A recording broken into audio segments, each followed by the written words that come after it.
दमदारी है? यस पक्का? यस। हाँ, अभी लगता है आपके अंदर दमदारी। जैसे कि आप जानते ही हैं, नाम रामपाल है। आर्मी से रिटायरमेंट होकर के मुझे एक दिन भगवान ने मौका दिया। किसने दिया? भगवान ने मौका दिया।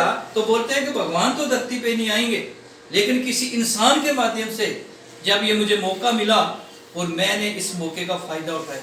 बहुत से लोगों को मौके मिलते हैं, लेकिन बहुत से लोग क्या करते हैं, इस मौके को छोड़ देते हैं। और जो मौके को छोड़ देते हैं वो एक नॉर्मल जिंदगी में रहते हैं। लेकिन भगवान का धन्यवाद, इसमें हमारा कुछ नहीं है कि उन्होंने हमें सद्बुद्धि दी और हमने इस मौके को फायदा उठाते हुए आज आपके सामने खड़े हैं। नहीं तो आज पता नहीं हम कहाँ होते। तो इसलिए भगवान का धन्यवाद, उस इंसान का धन्यवाद जिन्होंने हमें इसका मौका दिया। उसके बाद हमारी education system, triple S system जो, इसका धन्यवाद। और हमारी संस्था शेख शॉप है जो, इसका धन्यवाद करते हुए और साथ साथ में आप सब लोगों का धन्यवाद करते हुए आज की मीटिंग को हम शुरू करते हैं। क्योंकि आज फ्राइडे का दिन है। पूरी ऑल इंडिया ओवर में टाइम अलग अलग हो सकता है, लेकिन हर जगह में आज ये फ्राइडे की ट्रेनिंग हो रही है। क्योंकि जिन्होंने डायमंड बनना है, जिन्होंने इतिहास रचना है, जिन्होंने लाखों की इनकम वीकली लेनी है, वो आज के दिन में आपको फ्राइडे की ट्रेनिंग में मिलेंगे। और जिनको ये चीजें नहीं चाहिए, जिनको अपना इतिहास नहीं चाहिए, जिनको लाखों की इनकम नहीं चाहिए, तो वो कहाँ मिलेंगे? घर में, बाजार में, कहीं और में। लेकिन जिन्होंने को ये चीजें चाहिए तो वो आज ट्रेनिंग में होंगे। तो आज मैं आपको बताना चाहूंगा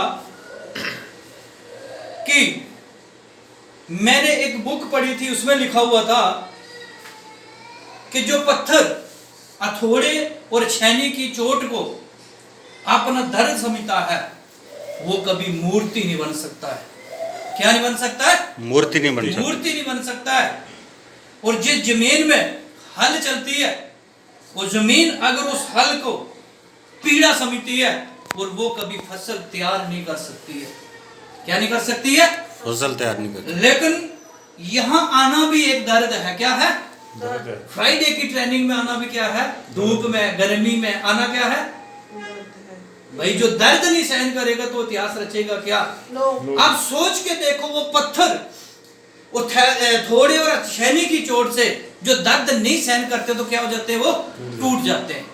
लेकिन जो उसको दर्द को महसूस नहीं करते हैं तो वो मूर्ति बनते हैं। क्या बन जाते हैं? मूर्ति बनते हैं। और जो टूटा हुआ पत्थर है उसको कहाँ लगाया जाता है? मंदिर की सीढ़ियों में। कहाँ लगता हो? मंदिर की सीढ़ियों में। लेकिन जो उस पीड़ा को इंजॉय समझ करके ले लेता है, वो मूर्ति बन के वो स्थापना उसकी कहाँ होती है? मंदिर में। मंदिर में। तो बताइए उसकी पूजा होती है कि नहीं होती है?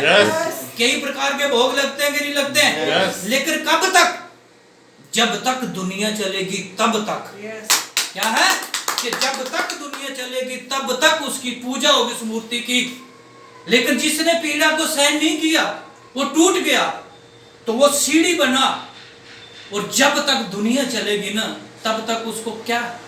जूतों के पांव के नीचे रहना पड़ेगा। बताइए बढ़िया जिंदगी किसकी है?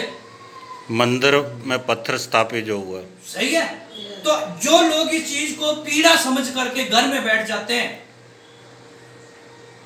वो कभी डायमंड नहीं बनते हैं, वो कभी इतिहास नहीं रखते हैं। लेकिन जिन लोगों ने इसको एंजॉय में लिया, क्या लिया? एंजॉय में लिया, वो लोग एक दिन इतिहास रखते हैं और डायमंड बनते हैं। जो डायमंड बनते हैं तो कितनी पीढ़ी तक? 3 पीढ़ियों तक इसका सुख भोगते हैं। अभी मुझे बताइए, पीड़ा कौन सी बड़ी है? यहाँ 1 साल, 2 साल, 4 साल, 5 साल, 6 साल, मैं बोलता हूँ 10 साल भी लग जाए ना, तब भी ये पीड़ा कोई बहुत ज्यादा नहीं है।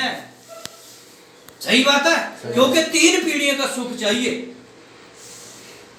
तो क्या इस पीड़ा को झेल सकते हैं? यस। तो मैं आपको मुबारकबाद देता हूं कि आप सब के सब डायमंड हो। क्या हो? डायमंड हो, डायमंड। क्योंकि आप इस पीड़ा को झेल रहे हो। जैसे कि आज मैं पवन जी की बात करूं, नुशहरा से जम्मू में आकर के आज ये फ्राइडे की ट्रेनिंग ले रहे हैं। अगर जिसको पीड़ा समझते तो ये यहां कभी ना आते। सही है?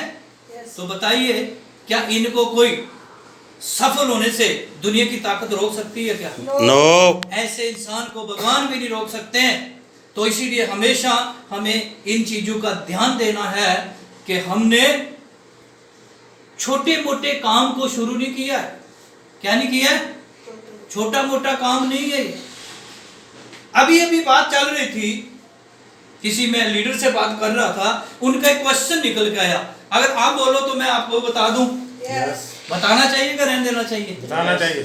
उन्होंने मेरे से क्वेश्चन किया कि सर हम बहुत से लोगों को बुलाते हैं, वो आते नहीं है, ये क्या कारण है? तो मैं उनको बोला कि आप कारण जानना चाहते हो? उन्होंने बोला बिल्कुल। मैंने उनको बोला कि जितने लोगों को भी हम बुलाते हैं, अगर वो यहाँ सारे के सारे आ जाए ना, तो हमें जो 2 लाख रुपए की इनकम आती है ना, उसकी जगह में 2000 आने लगेगी। क्या आने लगेगी? 2000। तो अभी बताइए 2000 में हम खुश रहेंगे कि 2 लाख में रहेंगे? 2 लाख में। लेकिन ये 2 भी नहीं, अभी 4 लाख आती है, क्योंकि थोड़े से लोगों के नखरे और बढ़े। और हमारी संस्था इतनी दमदार क्यों बोलते हैं कि इंडिया की सबसे नंबर 1, कैसे ने 2 से 4 लाख कर दिया। लो करो नखरे। सही है? अगर और लोग नखरे करेंगे ना, तो ये 8 लाख हो जाएगी। बताइए मजा आएगा कि नहीं आएगा? बहुत मजा आएगा ना, क्योंकि जितना भी कठिन काम होता है ना, उसकी सैलरी ज्यादा होती है। जो आसान काम होते हैं तो उसकी सैलरी कम होती है। बताइए। तो इसीलिए हमें कभी भी अपने मन में ये नहीं सोचना चाहिए कि वो क्यों नहीं आया, वो क्यों नहीं आ रहा। वो आएगा ना आए, उससे हमें मतलब नहीं है। हमें मतलब किससे है? अपने कर्म से। किससे?